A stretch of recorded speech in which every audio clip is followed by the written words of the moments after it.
নমস্কার বন্ধুরা, আমি সোমা গোপালের হেসেলে আপনাদের সবাইকে স্বাগত। একঘেয়ে সবজি খেতে খেতে আজকে আমারও ভীষণ বিরক্ত লাগছিল, আর এরকম যখন আপনাদেরও মনে হবে তখন কিন্তু আমার আজকের এই রেসিপিটা আপনাদের খুব কাজে লাগবে। তাহলে চলুন আর একটুও সময় নষ্ট না করে রান্নাটা করে ফেলি।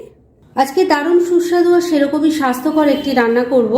তার জন্য আমি মিক্সির জারটা নিয়ে নিয়েছি। এর মধ্যে প্রথমেই আমি একটু সয়াবিন বেটে নেব।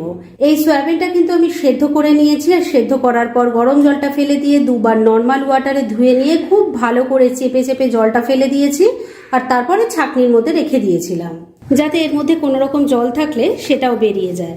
এবার এই সয়াবিনটা মিক্সির জারে নিয়ে নিচ্ছি। এবার এই সেদ্ধ করা সয়াবিনটা বেটে নিয়ে ফিরে আসছি।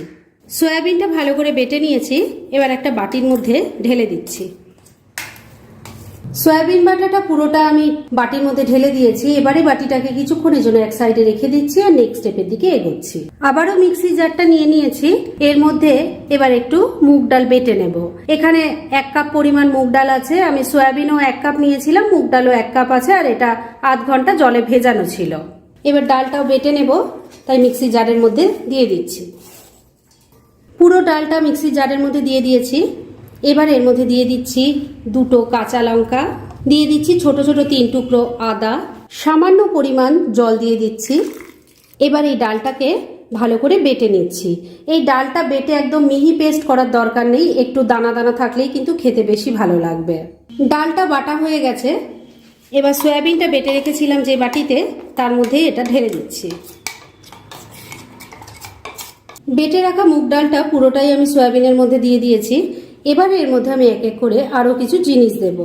প্রথমে দিয়ে দিচ্ছি 2 চামচ বেসন, এটা বাইন্ডিংয়ের জন্য। দিয়ে দিচ্ছি অল্প হলুদের গুঁড়ো, অল্প একটু গরম মশলার গুঁড়ো দিয়ে দিলাম।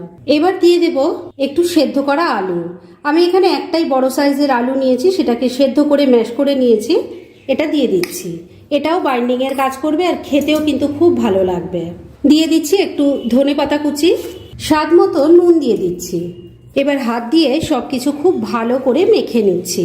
বন্ধুরা, আপনারা আমার রেসিপি দেখার সাথে সাথে আমার ফেসবুক পেজ গোপালের হেসেল, তাতেও ভিজিট করতে পারেন। ডেসক্রিপশন বক্সে লিংক দেওয়া আছে। সব কিছু দিয়ে খুব ভালো করে মেখে নিয়েছি। এবার এর থেকে অল্প অল্প পোরশন নিয়ে মুইঠা তৈরি করব। হাতে প্রথমে চেপে চেপে তারপরে যেভাবে মুইঠা তৈরি করে আশা করি আপনারা সবাই জানেন।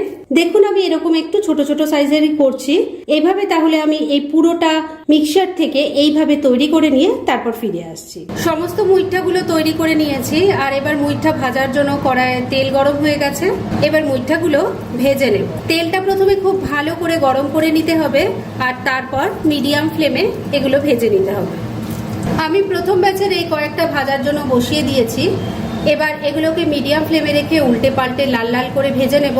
তবে একটা দিক হয়ে যাওয়ার পরে কিন্তু উল্টানো যাবে, না হলে এগুলো খুব নরম, কাঁচা অবস্থায় উল্টাতে গেলেই কিন্তু ভেঙে যাবে। প্রথম ব্যাচের মুইঠাগুলো উল্টে পাল্টে লাল লাল করে ভেজে নিয়েছি। দেখুন একটাও কিন্তু ভেঙে যায়নি। যেভাবে আমি তৈরি করেছি ঠিক সেভাবে যদি আপনারা তৈরি করেন, একটাও কিন্তু ভেঙে যাওয়ার কোনো চান্সই থাকবে না।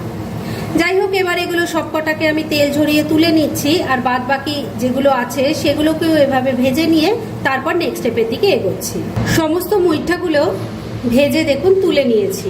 এগুলোর আমি গ্রেভি বানাবো, তবে এগুলো কিন্তু এমনি খেতেও খুব ভালো লাগে। ডাল ভাতের সাথে সাইড ডিশ হিসাবে খেয়ে দেখবেন, বা চা কফির সাথেও কিন্তু ভীষণ ভালো লাগে খেতে। যাই হোক, এবার এটার গ্রেভি তৈরি করার জন্য এই তেলের মধ্যে দিয়ে দিচ্ছি অল্প নুন, অল্প হলুদের গুঁড়ো দিয়ে দিলাম। এবার এর মধ্যে একটু আলুর টুকরো ভেজে নেব। এখানে আমি একটাই বড় সাইজের আলু নিয়েছি, সেটাকে টুকরো করে কেটে নিয়েছি। এবার এই আলুর টুকরোগুলোকে ভালো করে ভেজে তুলে নেব। আলুর টুকরোগুলো সব ভেজে তুলে নিয়েছি। এবার যে তেল আছে তার মধ্যে বাকি রান্নাটা করব। এই তেলের মধ্যে প্রথমে দিয়ে দিচ্ছি অল্প 5 ফোড়ন, দিয়ে দিচ্ছি একটা তেজপাতা, একটা শুকনো লঙ্কা, আর এর সাথেই যাচ্ছে গোটা গরম মশলা। তার মধ্যে আছে 2-3টে এলাচ, 2-3টে লবঙ্গ, আর একটা দারচিনি। ফোড়নটাকে কয়েক সেকেন্ড একটু ভাজা ভাজা করে নিচ্ছি। ফোড়নটা একটু ভাজা ভাজা হয়ে গেছে। এবার এই গরম তেলের মধ্যে দিয়ে দিচ্ছি অল্প হলুদের গুঁড়ো, দিয়ে দিচ্ছি অল্প একটু কাশ্মীরি মির্চ পাউডার, এতে কালারটা খুব ভালো আসবে। মিশিয়ে নিচ্ছি।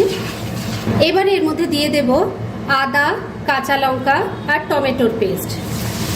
আমি এখানে 1/2 ইঞ্চি একটা আদা টুকরো করে নিয়েছিলাম, মিডিয়াম সাইজের একটা টমেটো আছে আর 2টো কাঁচা লঙ্কা একসাথে বেটে নিয়েছি। দিয়ে দিচ্ছি 1 চামচ জিরের গুঁড়ো, 1 চামচ ধনের গুঁড়ো দিয়ে দিলাম। স্বাদ মতো নুন দিয়ে দিচ্ছি, তবে নুনটা খুব বুঝে দেবেন, কেননা আগেও কিন্তু নুনের ব্যবহার করা হয়েছে।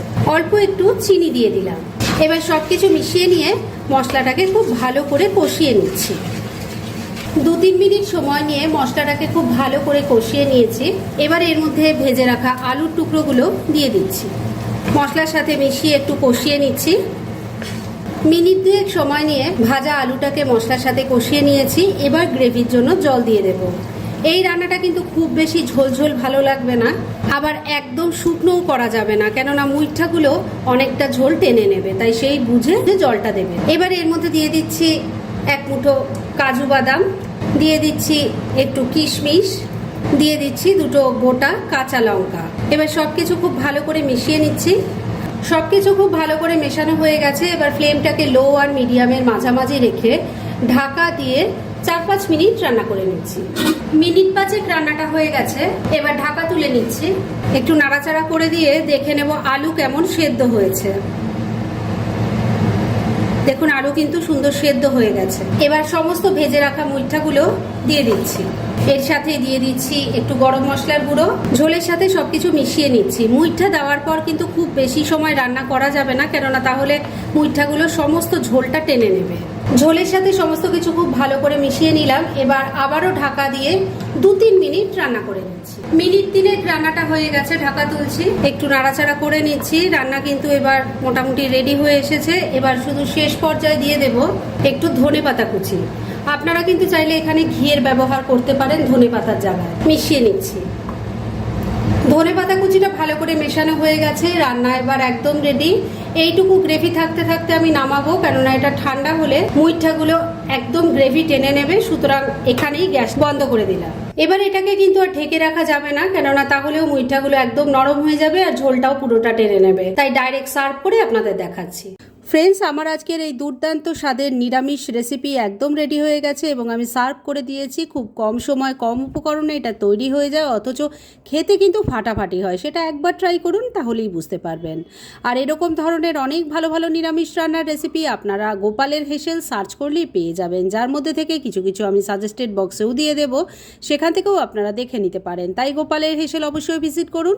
আর আপনারা কেমন ধরনের রেসিপি চাইছেন সেটাও কিন্তু আমাকে জানাতে পারেন। আমি চেষ্টা করব সেসব রেসিপিগুলো আপনাদের সাথে শেয়ার করার। আর আমার আজকের এই রেসিপি যদি আপনাদের ভালো লাগে আর ইউজফুল বলে মনে হয়, তাহলে যারা এখনও আমার চ্যানেলটাকে সাবস্ক্রাইব করেননি তারা প্লিজ সাবস্ক্রাইব করুন। তাহলে আজকের মতো এখানেই শেষ করছি। পরদিন আবার এরকমই কোনো ভালো রেসিপি নিয়ে চলে আসব। আপনারা সবাই খুব ভালো থাকুন, সুস্থ থাকুন।